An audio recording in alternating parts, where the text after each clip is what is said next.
Doc V. And once again, we are on the Black Man's Mountain. The 5 basic needs based on Maslow's need hierarchy: physiological needs, safety needs, love and belonging, esteem, and self-actualization. It's been a while since we've been on this. The barriers and the obstacles that face the African-American male are different than any other race in the United States. I got into a serious debate that went for over a series of days between me and a friend. Me and this friend knew each other since we were 12 years old. And we were in the streets racing. We used to race each other. And we grew apart, and then we came back together and kind of reconnected. And we got to talking about politics, and we got to talking about racism and the differences between blacks, between whites. Why do blacks seem to be typecasted and put in these stereotypes of lower employment, educational opportunities, the breakup of the family? And we got into this, and I was telling my friend, I said, it's due to systemic racism. And he was not buying it. He was not agreeing with me. He says, well, when you look at statistics, you've got blacks make up 13% of the US population, but they make up like 50, 60% of those that are incarcerated. And I was telling him that it's because systemic racism targets and sets traps for those of other races. Their opportunities are different. The employment is different. The employment opportunities are different. We can go back to the Civil Rights Act when, in 1964, the Civil Rights Act said you have to hire, you have to diversify your employment pool. You can't just typecast and separate people. And mortgages and offering people mortgages for homes and offering people certain jobs that are not so much blue collar but white collar jobs, you've got to open your arms and pull them in. Affirmative action came out and said that we need to do something. If there was no such thing as systemic racism, then why would there be a need for affirmative action? Now they're talking about the removing of diversity and inclusion when it comes to hiring practices, when it comes to housing. After slavery, after the Emancipation Proclamation, after the Emancipation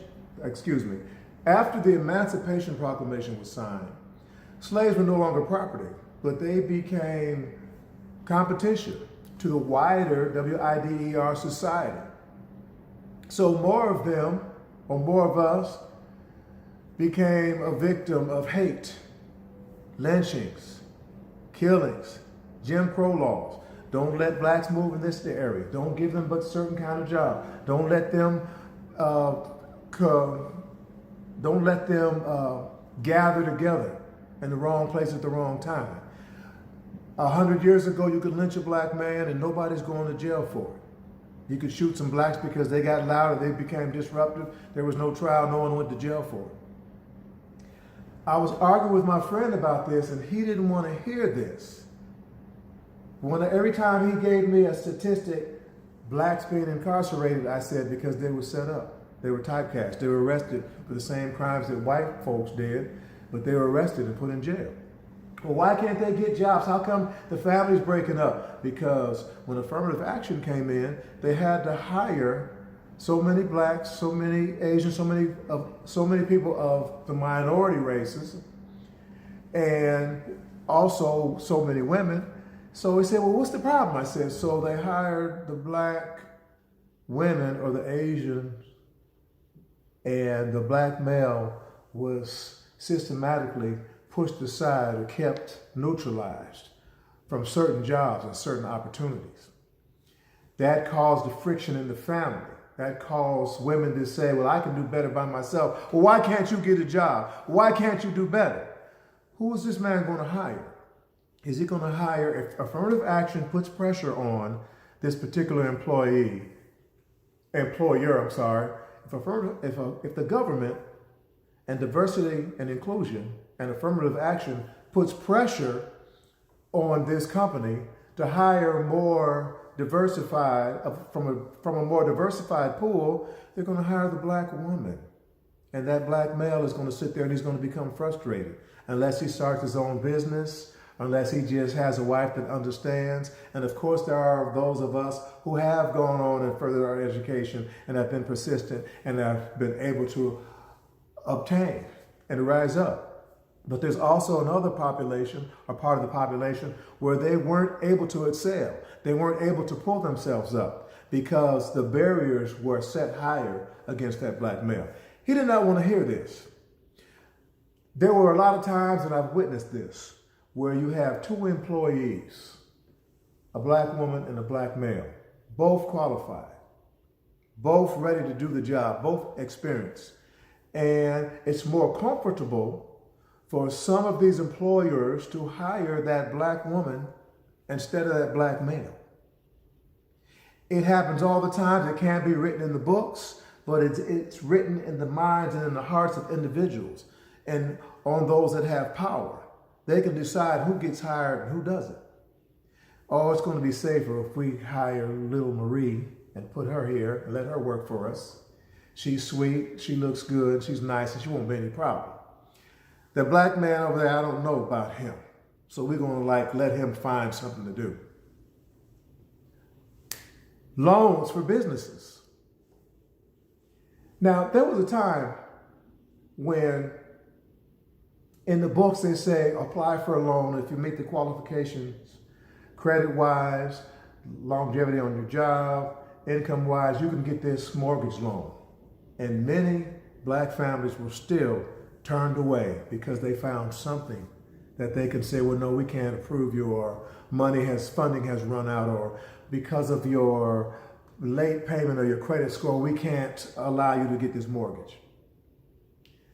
This has been going on. It has improved through affirmative action, through the Civil Rights Act, but now we have the removal of diversity and inclusion. If we remove diversity and inclusion stipulation for companies, companies are going to start to hire their friends, their family, their comrades first, and then they might think about diversifying. And the last person that's going to get picked out of that diversified pool is the black male. The black man's mountain is real. It's real. How many, at the sound of my voice, how many white folks in the sound of my voice, if you could change your race, would change your race to a black male? Why wouldn't you? Why wouldn't you?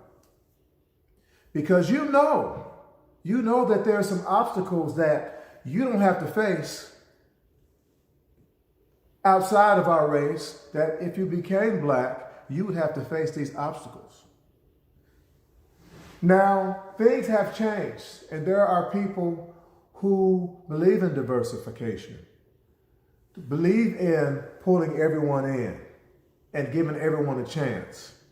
There are some people that have love in their hearts and compassion in their spirits, and they want to help others. But there are some people that have that old line feeling about, we need to keep them over there. We need to keep them under control, keep them a subculture. Why is this? What is the fear? What are people afraid of?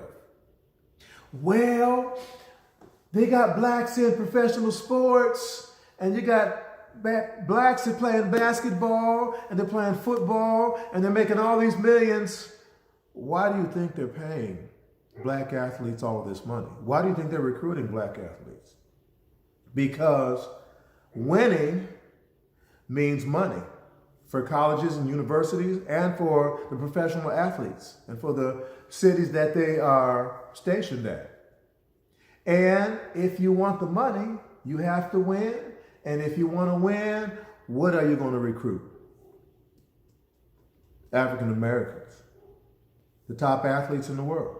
How do you make 13% of the U.S. population and 50, 60, and 70% of professional sports? Because they just love us? If they loved us that much, why don't they put us in the banks and management and the business ownership, the engineers, CEOs? Because people want to win. Yes, there are some blacks that have excelled. They've gotten positions. They've obtained notoriety. They have made a financial impact, even in the entertainment industry. Even those that are entrepreneurs, some that have been able to purchase or join a franchise. Yes, there are changes that have been made, and it's a wonderful change, and it's great. But there's still a portion of our population that have been kept to the wayside. They have been unable to excel. They've been unable to get out of that rut and pull up into society and become positive contributors to society. Those are the brothers and sisters and the people that I am pulling for and that I'm cheering for and I am trying to be an example for, and those that I'm trying to lead.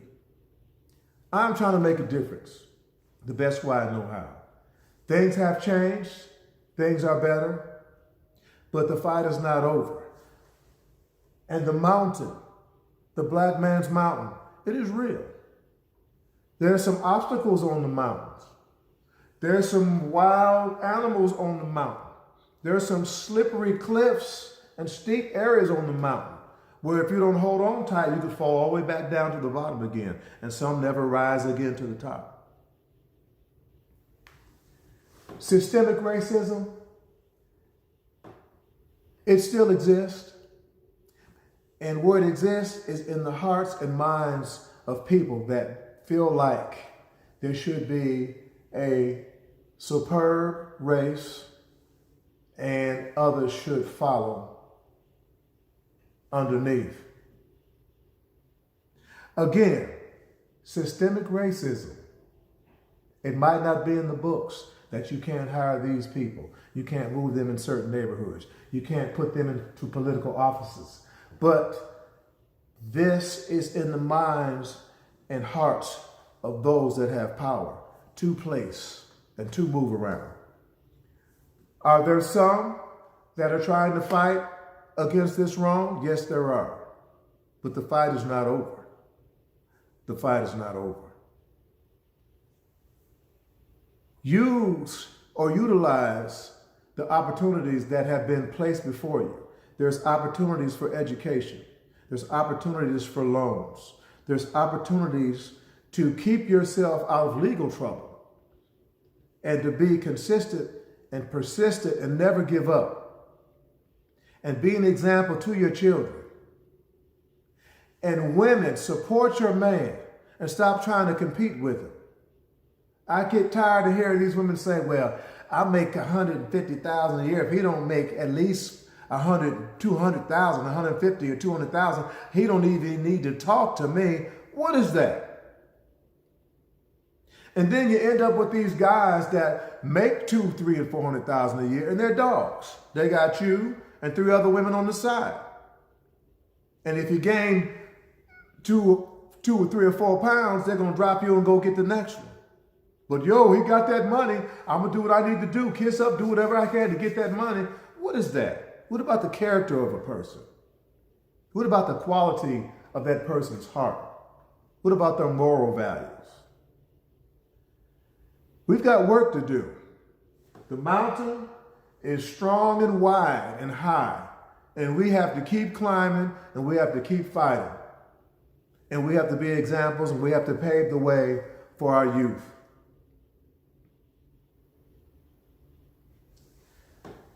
I'm Doc V.